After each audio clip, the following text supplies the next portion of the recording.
Hi, and welcome to Axelbank Reports History and Today.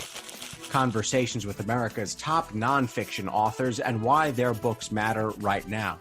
I'm Evan Axelbank, and today we're going to speak with Dr. Jeremi Suri, the author of The Impossible Presidency, The Rise and Fall of America's Highest Office.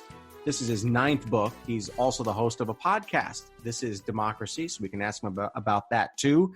He's a professor of history at UT Austin. Thanks so much for being here, Dr. Suri. My pleasure. Thanks for having me on, Evan.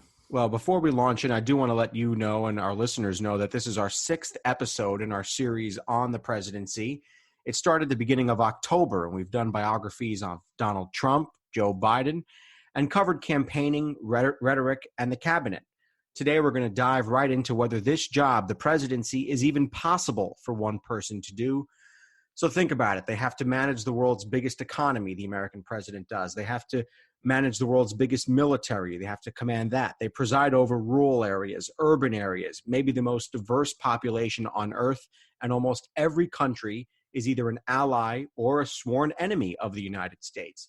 So, Dr. Suri, are we kidding ourselves when we think that one person can do all that? You write that the office is set up to fail. Yes, I think, Evan, you've got it exactly right. This office began, as I show in the first part of the book, as a very small office. The founders expected presidents actually to do very little. Their main job was to be a unifying figure for the country. They did not expect presidents to do any of the things you just laid out. They didn't expect presidents to be managing alliances and adversaries thousands of miles away. They did not expect presidents to be these figures who had to manage an incredibly diverse population over a continent the size of ours, let alone all the Americans who are doing business and traveling all around the world. The office was not created to do all these things, and certainly the founders did not expect that one person would have so much responsibility. Over time, the office has grown, as I show in the book, and it's grown beyond the capacity of any single person. When someone tries to do the job well, they get overwhelmed, and when someone decides not to do the job at all, as we might have today, then in fact we suffer as much. So we need to desperately rethink what this office is and how it should be structured and who should do the work. Well, let's go back to the beginning. How was the office set up by the founders, and why? Before I have you answer that question, I'm reminded of President Trump saying, "I have an Article 2." What is in Article 2? Explain it. So it's really important, Evan, for us to recognize that this was the most creative and uncertain part of the whole Constitution.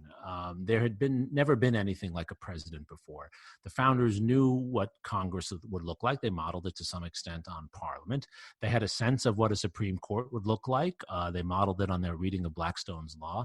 But they had to invent, as James Madison put it, a secular, non-hereditary democratic king. And that's filled with contradictions. They expected in Article 2 that the president would really do 3 things. One, that he, and it would be a he, would have presiding power, bringing the country together as a unifying figure. That's why they all loved George Washington. Second, that this individual would help mediate disputes. And that's why the president has a role not in governing or running Congress, but he does have a veto power that can be used, and he does have an agenda-setting power. And then the third thing is commander-in-chief of the military in times of war. But they believed and expected that war would be abnormal, and that we would not have a large standing military. So the president would do what Washington did during the Whiskey Rebellion. When a group of Pennsylvania citizens decided not to pay their taxes, he would ask governors to give him soldiers, and he would lead them in battle. When the citizens paid their taxes, he would leave, and there would be no army, and he would have no one to command at that point. So they didn't imagine that the military would become kind of this 24/7 operation that we see today. Not only did they not imagine it, they couldn't imagine it. We were a small society of citizen militias, and we were a society that was committed to not having a standing military. I remind people the Constitution creates a Department of War and a Department of Navy. They were both expected to be small, the War, the Department of the Army, the Navy obviously being the Navy, and they were not expected to even be unified. They were not expected to be part of one entity because the founders were very suspicious of large military establishments. They associated them with empires, not with democracies. You write that each major president has changed the world. And I would argue, starting with FDR, that maybe all of them since then have changed the world, even if they're not considered major ones. But none, you say, has changed it as he would have liked. You say they have overcommitted, overpromised, and overreached. Of course, George Washington set in motion many of the customs of the presidency, the term in office, the civilian as opposed to the military. He was called Mr. President, all these other things. You argue the story of the impossible presidency, though, begins with Thomas Jefferson, who said the office should be kept in check because it could lead to corruption and overreach. So I guess it's a two-part question. One is, what did Jefferson think, and how did it get to a point where they have overcommitted, overpromised, and overreached? Right. Well, Thomas Jefferson is fascinating for all of us, and I'm sure for all of your listeners, for many reasons. And one of them is that Jefferson was always divided against himself. He was the quintessential politician intellectual who had to use power, but was always self-critical, at least in his writings to himself. And he recognized that with the Louisiana Purchase, when he doubles the size of the United States and brings all of this territory and the population in it under his immediate control as president, he's taken on powers that, as the Federalists criticized him, were beyond what were expected or even assumed a president should have. But he believed he had to do that to protect the United States because this was an opportunity to take this land from Napoleon and because the land was so valuable. But he was worried. He was worried how other presidents would misuse the power he was beginning to take on. And just as you said so well in your question, you can draw a line from Jefferson to the present of chief executives doing more and more with what was originally limited executive authority. Executive orders today, which are not mentioned in the Constitution, are a manifestation of exactly this phenomenon. As they are crafting Article 2, and as they are imagining this office of the presidency, how much were they able to get their heads around the fact that George Washington wouldn't hold this office forever, and that they had to craft it for somebody who might not be as unifying as George Washington? They were acutely aware, the founders were, that, as both Madison and Hamilton said, that power corrupts.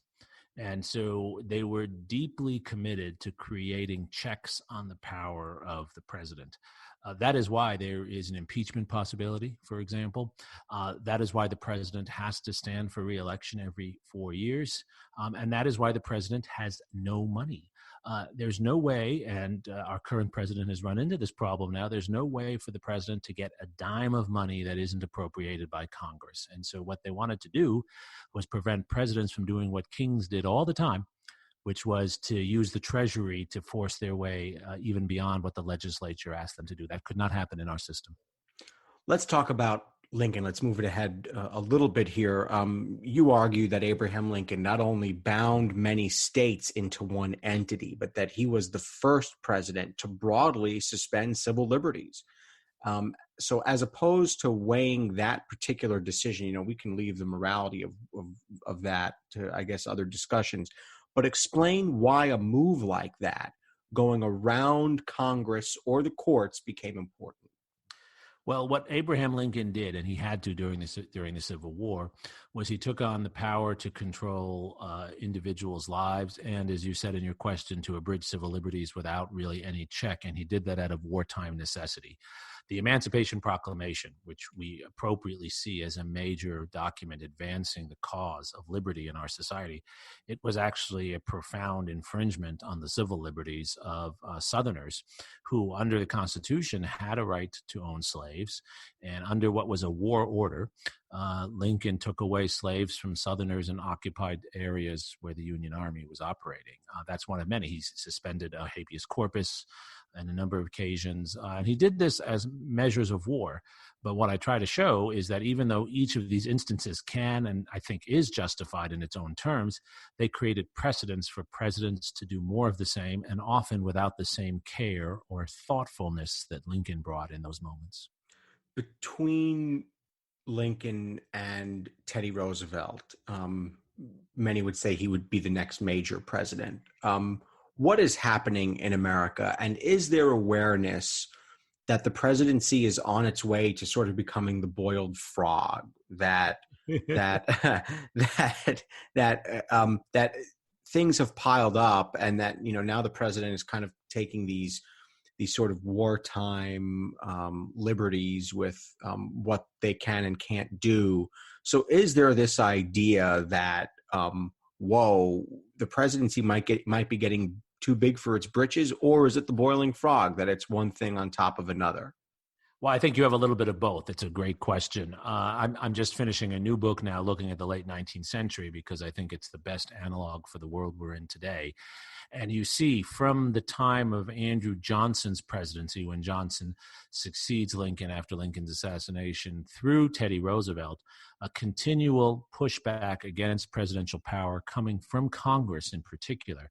And that's largely because after the Civil War, Andrew Johnson uses many of the powers for the office that Lincoln took on and uses them to violate what Lincoln supporters believe were Lincoln's purposes. For example, Andrew Johnson takes it upon himself to pardon en masse Confederate supporters, even Confederate generals who went to Mexico after the war and pledged allegiance to the Emperor of Mexico, the French Emperor, and were even possibly going to go to war with the United States. When they come back, Johnson pardons them.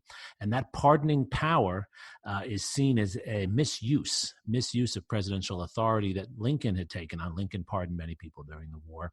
And so Congress pushes back, and you see a series of what we call dud presidents, because these individuals are very heavily constrained by Congress and by the American public. Very few of them serve 2 terms. They're generally 1-term presidents until William McKinley at the end of the century. And very few people today know the names of those presidents. I mean, people don't go around saying, I want to be the next Benjamin Harrison or Grover Cleveland. Right. I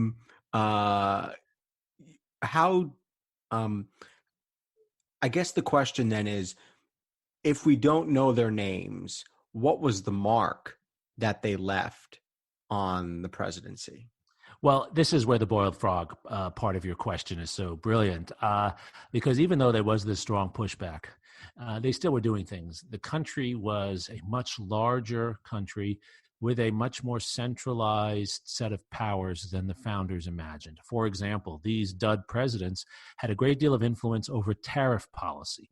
And as the United States was trading more, as we became one of the largest economies in the world by the late 19th century, tariff policy meant there was a lot of power. The federal government gained most of its revenue. There was no income tax from tariffs. And the president could use tariffs, in the short term at least, to favor certain industry and to disfavor other industry. That's why Southerners were always critical of the Northern Republican presidents, who they believed were too favorable towards cities like Chicago and not favorable enough to rural areas in the South. So presidents, even though they had less, let's say, public knowledge and they were given less public attention, they still had much more power to control trade and to control resources in a bigger country, which gave them more responsibility also. Well, this is going to be the first time that that Benjamin Harrison and FDR are ever this close together in anything. But let's talk about FDR a little.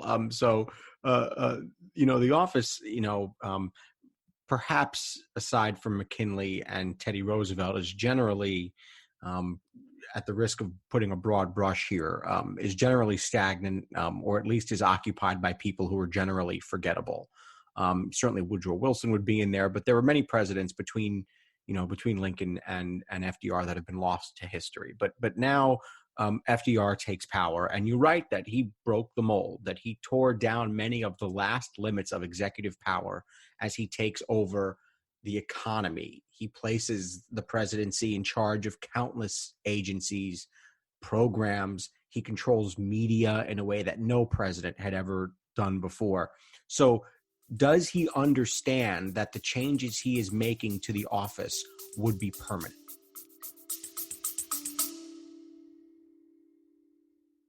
Baking from our childhoods just sticks in the memory, doesn't it? We never set off on holiday without piles of Tupperware. And there'd always be bakewell slice, flapjacks, and tray-baked scones in the boot. Do you not do that, Lisa? Yeah, no. Sadly, I do not stack the Tupperware in the back of the car when we go off on holiday. Oh. Welcome to Small Ways to Live Well, a new podcast from the Simple Things magazine. Season 2 is a pick-me-up tonic that helps us make the shift from winter to spring. A 6-week suggestion box full of things to note, notice and enjoy about the season. Search for Small Ways to Live Well on your podcast app.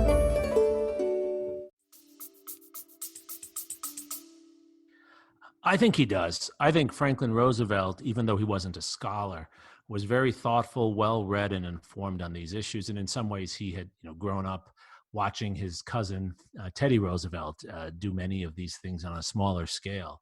I think Franklin Roosevelt believed, and he said this countlessly in public and in private, that the modern world, a new world, a world of economic interdependence, economic volatility, military threats on the scale that existed then, that world would require a different kind of president. And that's why he ran for 4 terms. There was no constitutional limitation at that point. Now there is. But there had been a norm, an assumption you would not serve more than 2 terms. And that's why he ran for 4 terms. That's why he took on many of these powers that were appropriately criticized, even though I think what he did with them was good for the country. They were appropriately criticized as extensions of presidential power that would never be reversed. And that's right. And I always think about this and I always wonder, but now, the president is essentially inaccessible to the public. But there was a long time where that was simply not the case. You could walk in and not only meet the guy, you could basically do a job interview and try to get a job from him. Teddy Roosevelt was famous for, and I think all presidents open the doors of the White House on New Year's Day to meet the public. At what point does the White House become a fortress? Not only a place to keep people out of, but a way to keep presidents in. At what point does it become a piece of news if you run into a president on a street? It's such a great question. One of the assumptions from the very beginning is that the president is to be connected to the people. Presidents are not to be kings in a castle. That's so clear. Every founding father agreed with that. And everyone who has served in the office until recently has said that. And as late as Franklin Roosevelt's presidency, even after an assassination attempt before his inauguration, and he's in Florida, in fact, in your state, before the inauguration, which is then in March, and he's almost killed. In fact, the mayor of Chicago, who's sitting next to him, is shot and killed. That's why we moved the inauguration from March to January, so there's less time for bad things to happen before the president's inaugurated. Even after that, he's relatively accessible. When he would go on holiday, he would go with a very small group of people, and he would drive in an open car and meet with crowds. The presidency as this fortified, inaccessible office, that really dates to after Kennedy's assassination. And that has to do with the security concerns following Kennedy's assassination, but it has to do with 2 other things as well. It has to do with the development of this huge bureaucratic apparatus, this huge government, which makes leaders of all kinds inaccessible. It's hard for me to see the president of my own university, let alone the president of the United States, right? It's hard for you to see the president of your TV station, right? That's part of it. It's the specialization, bureaucratization, and oversized nature of our institutions. And then the other thing is that presidents are doing so much, they spend very little time interacting with the public. Now, they spend a lot of time also raising money to run for re-election. Yeah, so why would they talk to you and me? Yeah, I get they're always on the phone. One of the things that I always think about, and now we're off the beaten path just a hair here, but I always think about how McKinley is shot, and Teddy Roosevelt does go there at first, but then they basically say, we think he's going to be okay. And they actually have to send park rangers into the mountains of upstate New York to find the guy to tell him that he has to become president. And I mean, that is just unthinkable to the modern person these days, that the vice president would be out of touch while the president was in danger. Well, what's extraordinary is even the president was often out of touch. For example, when Harry Truman goes soon after becoming president, he's been barely briefed. He travels in the summer of 1945 to Germany to meet with Stalin and Churchill and Clement Attlee, who replaces Churchill as the British leader. He goes by boat. It was not safe for presidents to travel across the Atlantic by plane. So he goes by boat, and then he travels by plane within Europe. When he's on that boat, he's completely out of touch. And that's Harry Truman in the 40s. That's Harry Truman in the 40s. He would go down to Key West. You've probably seen these photos of him in these ugly Hawaiian shirts. he would go with what was called a stag party. He'd leave his wife at home, which is interesting. Right. He'd go with two of his male friends, and he'd go with two or three bodyguards, and he would literally be out of touch. They would have to call him on a payphone if they needed him, and the government went on. Today, what happens is, and this has been true since Kennedy, wherever the president goes, the entire White House goes with him. My students and friends who work in the White House, they hate when the president goes on vacation because they have to go with him. Right. Air Force One levitates the White House, and that means presidents are never out of touch. They never get to unwind, and they never see anyone who hasn't already been vetted by the people around them. So they're completely out of touch with the public. And we can get to how all these things impact the person sitting in the office, but let's get back on the beaten path here and talk about Kennedy. He, of course, spent so much time arguing that he was the man for the moment, and that the moment was fraught with danger and challenge. And we start to see the hat juggling here. Think of the enormity of these problems, and some of them would get even bigger after he left office. But you have Laos, you have the Soviet Union, you have Cuba, you have nuclear weapons, you have civil rights, to say nothing of the economy that the president is now sort of in charge of, thanks to FDR. You say that he starts to view the presidency as the center of everything, that he's really sort of the first one. And so how does he go further than FDR in crafting this office? Well, it's a great question.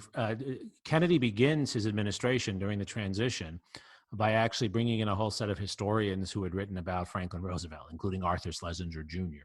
And he realizes very much what we've talked about already, that the office has grown well beyond what you would expect, well beyond even what his father thought the office should be when he was ambassador to Great Britain during the 1930s. And so he brings around him the best thinkers, the best scholars, the best people to help manage the world. He creates a National Security Council, which already existed under Truman and Eisenhower, but was really a kind of administrative body, and makes it into a central planning body for nuclear and foreign policy and developmental security around the world. And he does the same on the domestic policy side. This is what David Halberstam famously calls the best and the brightest, bringing all these people together. And they really, as whiz kids, want to figure out, for the best of intentions, how to better manage the world. And their view is if they don't do it, the world will either careen into warfare or into chaos. And they become sort of like part of the president's own head. That's exactly right. Yeah. That's exactly right. They're part of the president's own head, and they become part of the culture of the White House. And again, Halberstam, I think, was the first journalist to capture this in the late 60s. There's a certain hubris. These are incredibly intelligent and usually well-intentioned people, but there's this hubris that they know better and that everything has to go through them. So they take on even more than they should take on, Vietnam being such a great example of this, as you already pointed out. And so Kennedy takes his job very seriously. We've seen the interviews of how thoughtful he is, and he has great command of the not only the content and not only the data, but he also is the type to pick up the phone. And I mean, it's a great phone call. He asks why the American hockey team lost by so much. Right. He's deep in everything. He's got his hands in everything. Yet you also say that he feels lost in his own power, that he's frequently sad because of all this. How did this happen to him? Well, I think there are a number of events that bring home to him more than his advisors, because I think he's actually in some ways more thoughtful than his advisors. There are a series of events that bring home to him that how all this power can become self-defeating, how there's a kind of Promethean quality to this, that you're going too close to the sun. The first is the Bay of Pigs event, of course, right, where he inherits this, what he's told is this perfectly organized intelligence operation to overthrow Fidel Castro. And as everyone knows, it blows up in his face. And people forget that, after April 61, his presidential approval rating is really low. He's seen as not up for the job. He has a terrible meeting with Khrushchev in Vienna. And then I spend a lot of time in the book on the Cuban Missile Crisis. And on the one hand, this is a glorious moment for Kennedy. He's able to prevent nuclear war, get the missiles out of Cuba.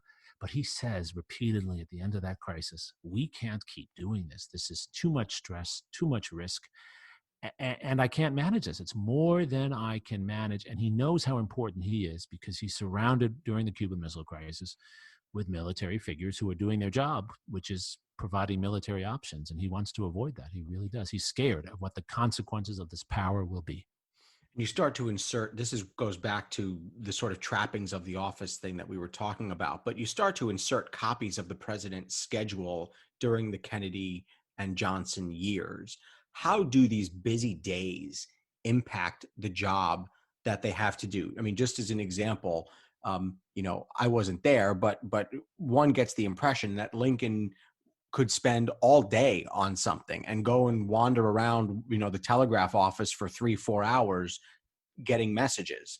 And it sort of puts his head much deeper into a problem than this kind of lily pad skipping that these guys have to do now. So just expand on that a little bit. How do the busy days that they now have impact the job that they have to do? The Johnson schedule you put in there, he's got his day in 5-minute increments. You can't do your job that way. That's exactly right. And to me, this was one of the most fascinating parts of the research, and why it's great to be a historian, to go get into this original material, to look at their calendars. We have available, and your listeners can look these up online from any presidential library from Hoover forward. We have the calendars for every president from Hoover through Obama, and you can see how they spend their time. Lincoln, as you say, even FDR, in their calendars, they have large blocks of time, not when they're fooling around, but when they can dig deep into an issue. The morning after the Pearl Harbor attack, FDR does not go to a whole bunch of meetings. He assembles his team around him, and they spend 4 hours thinking about what they're going to say and how they're going to respond. Kennedy, during the Cuban Missile Crisis, he's briefed on the missiles, as I show in the calendar in the book, and then he has to run to lunch with a visiting group of dignitaries, and then he has to run to a press conference. He doesn't get back to the issue. You've been told that we might be on the edge of nuclear war. Oh, and we can come back to the 7 hours from now. Right, and they actually have to lie to get him out of Chicago in order to pay attention to this quite big problem. That's exactly right. And what's happened after FDR, and it is because of all the dynamics we've discussed, the size and responsibility of the U.S. presidency, is that presidents get the issues chopped up to them. They get bombarded with one problem after another. And instead of making strategic, thoughtful decisions as a Lincoln or a Roosevelt would, they make tactical, quick decisions to kick the can down the road. And that's my explanation for why we haven't solved a lot of big problems in a long time. It's because we're trying to do too many problems at the same time, and we're just kicking it down the road, looking for short-term solutions, tactical solutions, rather than strategic thought that requires time and depth. Right. And so it's like, let's put out the political fire now. Let's calm this congressperson down now. Let's calm the media down now. Let's put out another press release. I get that. It's like the analogy I use is, it's like as a parent of kids, and I see this, I've fallen into this. I can spend the day running my kids to 18 activities. And then at the end of the day, I realize, you know what? They've learned nothing because we've just run from one thing to another. Yeah. So let's talk about now, sort of, we're getting to the presidents now who we feel like we know personally, at least, because the president is sort of always around. But let's talk about Ronald Reagan. And one of the things I think that's so interesting is the federal budget really now is taking on the personality of the president. After he leaves office, there's suddenly all this talk about deficits and whether we're spending too much money. And the budget is now like a thing. The budget is something that is like a personality, and it becomes an issue unto itself. I think that's absolutely right. And Reagan, to some extent, weaponizes the budget, because what he wants to do is, if he cannot get agreement politically on certain issues, he's going to use the budget to make the outcome he wants happen anyway. So this is what he does with increasing the defense budget. There is no consensus in the United States on how best to fight the Cold War in the 1980s. But he's able to push through major increases in spending on defense, which lead to the creation, for example, of Star Wars, right? The Strategic Defense Initiative, which was never actually popular, but which he's able to use the budget to fund. And he pushes it through with congressional approval by trading off with Tip O'Neill and giving more domestic benefits to the Democrats in return for more military benefits for the projects he wants to pursue. And he's doing that really without a public mandate. He was not elected to do that. How do you divide the recent presidents, Clinton, Bush, Obama? Are they one era or several? Now, I mean, certainly 9/11 is kind of this big dividing line in American history now, at least for the last 50 years or so. But so how do you put them? How do you sort of explain the era of the Clinton, Bush, and Obama era? I would just throw out there, one is now famous for this political triangulation. I've got a program for everybody. If you have a problem in America, Bill Clinton has a solution for you.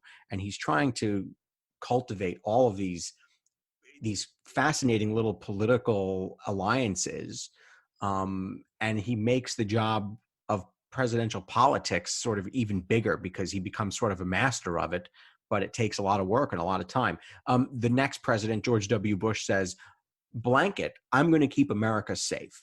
That is an incredible sort of statement that to make a country as large as ours, that it could ever be truly 100% safe from terrorism. And then President Obama argues that we can even be post-political. You say they're magicians of possibility. What does that mean? And how do you explain the era of the last three presidents? Are they one or three? I consider it one era. They're three very different men, but I do consider it one era. And I put Clinton and Obama together in particular because I see so many similarities among them. But what I think connects all three presidents, Clinton, George W. Bush, and Barack Obama, is they're all elected in this post-Cold War environment where there's so much disagreement. The partisanship of today has its origins then. And instead of actually building new consensus, and that would have been very hard and probably very politically risky, what each of them does is to assert presidential power in very different ways to try to cut through and avoid having to build consensus. And that provides short-term benefits. In Clinton's case, the kind of triangulation that you talk about. In Bush's case, fighting a war in Iraq and Afghanistan. And in Obama's case, the Affordable Care Act. They get things done, but they don't build consensus. And so the power they've used as president actually triggers more resistance, which in the end undermines their legacies. And during this era, presidents are suddenly blamed for everything. You write about how they're basically pincushions, that the office has become so big that, you know, this is the double-edged sword of it. On the one hand, yeah, you have all this power. On the other hand, you get blamed if there's a problem even in a far-off country that America didn't manage properly. That's exactly right. And some of that is this historical trajectory we're on, but it's also the flip side of these three individuals in particular, Clinton, Bush, and Obama, claiming that as presidents, that they can solve problems. And since they can't build consensus, since they can't share the stage with Congress, and it's not entirely their fault, a lot of it is Congress's fault, they assert more power, which puts them more in the public eye and makes them more of a target when people are unhappy. When the Iraq war goes south, for example. During your research, did you find quotes from these last three presidents, Clinton, Bush, and Obama, about what you're talking about, that the office had become too big for them to manage, and that even if they didn't feel overwhelmed, they were overwhelmed? Yes, they often don't say it quite that way, but they all worry, and all three of them in prescient, thoughtful ways about the difficulties their successor will have. And it's not simply because their successor is from a different party. Clinton, Bush, and Obama desperately wanted their successors to succeed. And they realized how hard it was. For example, it's not just that George W. Bush believed that Obama had a different position on the war in Iraq. He was desperately concerned that it would be hard to keep America safe in the ways he promised it would be. And he really tried to help Obama to do that. And he was right that it was really difficult for reasons we all know. So now we're here at the Donald Trump era. And this is certainly a different era altogether for the presidency because he is pledged to bust all the norms. We did an episode with somebody who interviewed him, and he basically says to her, why would I want to be in the president's club? And why would they want me in it? You write, the Black president's rise seemed so fantastic and illusory that it came apart so fast at the center of American power. The presidency was too big and ultimately too demanding, even for these unusually able and precocious men. Perhaps no one could master the modern presidency. And then you say, millions of voters understood that on some level. They chose a brash personality who rejected the entire history of the office to blow it all up. Explain what you mean by that and where the presidency is now under Donald Trump, somebody who had never held political or military office. I think voters of all kinds on all sides of the spectrum are actually pretty smart. I think voters might be uninformed at times, but they vote based on the world they see. They're people who are running businesses and managing their families. And they recognized in 2016 that we were the most powerful country in the world, perhaps the most powerful country that's existed in the modern world. And yet we had certain elements of our society that were just profoundly not working, healthcare being one of them.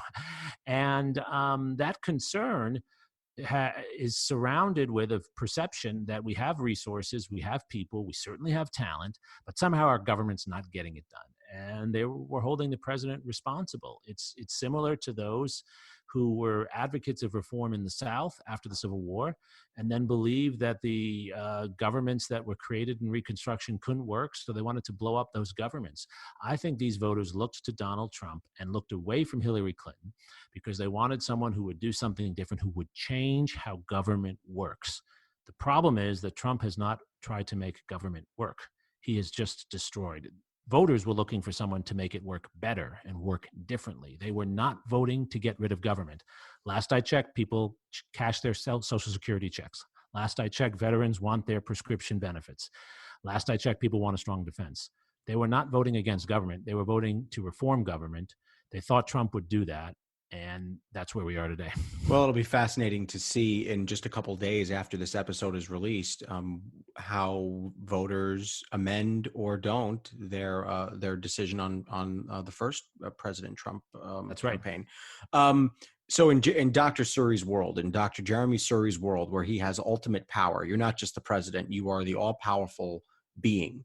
What changes would you make to the office to get it back on the right path?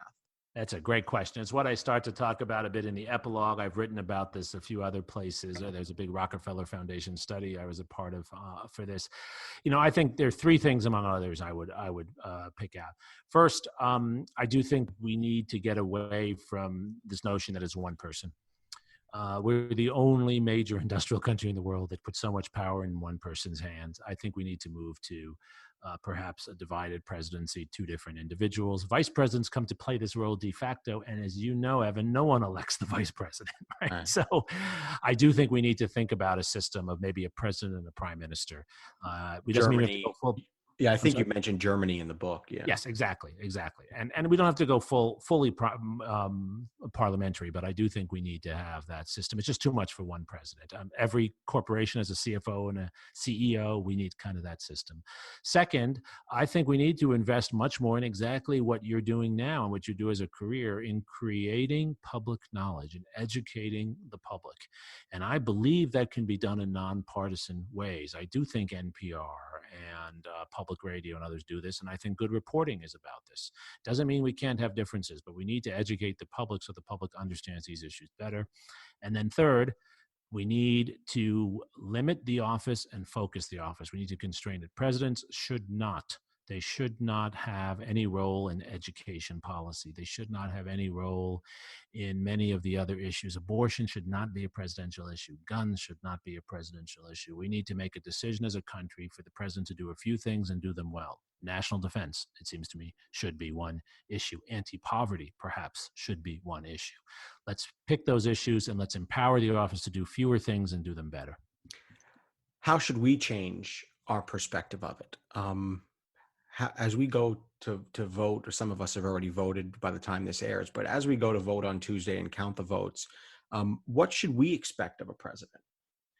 I think, and this is where that second point about public education has to get involved, we do have to educate people that we're not choosing the person whose views we like as much as we're choosing someone who's capable to do the job. And they can be two very different things. We seem able to make those decisions when we choose business leaders and when we choose other kinds of figures. We need to learn to make that decision. The person who might be closest to you and to me in ideology might be the least qualified person to do the job. The person who's most qualified might only share half of my beliefs. And that's where educating people about what the office actually does. That's really why I wrote this book, to show people that presidents actually, as Mario Cuomo said, they run on poetry, but they govern in prose. Yeah. And it's your prose that matters, not your prose. You can give all the speeches you want. You got to run the government. Talk about your podcast a little bit. It's called This Is Democracy. Just explain what it is here, and for people who want to do further reading, not only into democracy and the presidents, but also into your career. Just explain what the podcast does. Sure. So This Is Democracy is a weekly podcast. We have a new episode every week, and it's really aimed most of all at young people who want to understand democracy, want to understand our government, and want to make things better.